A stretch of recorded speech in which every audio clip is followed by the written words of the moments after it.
Bonjour à tous, je vous informe que notre destination du jour est le troisième site touristique le plus visité de France. C'est aussi le symbole du pouvoir royal. Alors c'est Versailles. 2300 pièces, plus de 300 ans d'histoire. Bon évidemment on va pas s'en faire le tour complet en 3 minutes, mais on va quand même s'en prendre plein les yeux. Et on commence ce tour du propriétaire par une pièce que j'aime beaucoup ici au château.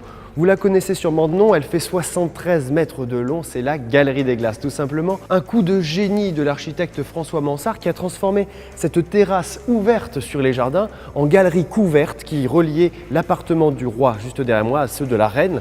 Les sorties de secours se trouvent sur les côtés de l'appareil. Bien sûr, c'est la pièce la plus connue du château, mais c'était rien de plus qu'un lieu de passage. Il y a bien eu quelques bals et autres réceptions, mais le plus souvent, c'est ici que se retrouvaient les courtisans un petit peu désœuvrés pour s'échanger les derniers potins de la cour. Et oui, il n'y avait pas encore de presse à scandale à l'époque.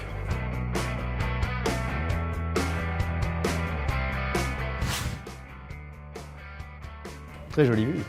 Ici, c'est la chambre du roi, c'est le cœur des appartements, mais aussi et surtout le cœur du pouvoir royal décisionnaire. Il faut croire qu'il aimait travailler au lit, Louis XIV.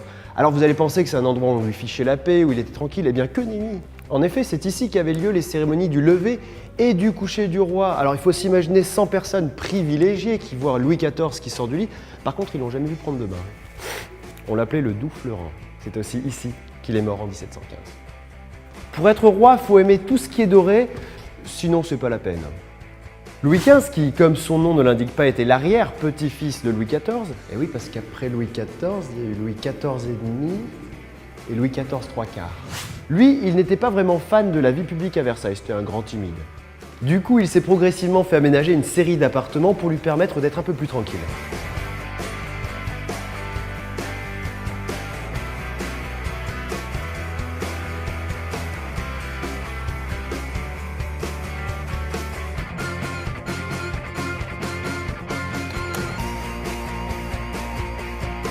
Oui, car le XVIIIe siècle, c'est un peu la naissance de l'intime, en somme. Ici, par exemple, c'était son bureau, une superbe pièce rescapée de la Révolution. Vous vous en doutez, le meilleur moyen de visiter ces appartements, c'est de faire appel à un guide conférencier, car ici, le moindre meuble a une histoire.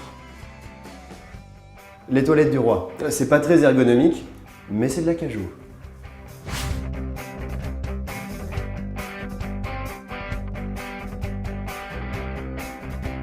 Je n'allais pas oublier de vous faire passer par l'Opéra Royal, l'une des plus belles salles de spectacle du monde, construite par Louis XV en prévision du mariage de ses petits-enfants. C'est un très bel ouvrage, n'est-ce pas? Qui est un peu dommage car l'opéra n'a que très peu servi sous l'Ancien Régime.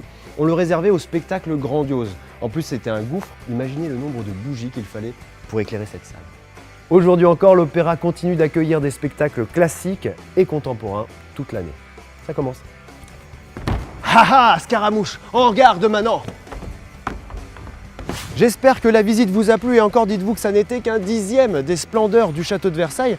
Quand vous viendrez ici, ne manquez pas le parc parce que la vue sur la façade ouest du château est de toute beauté.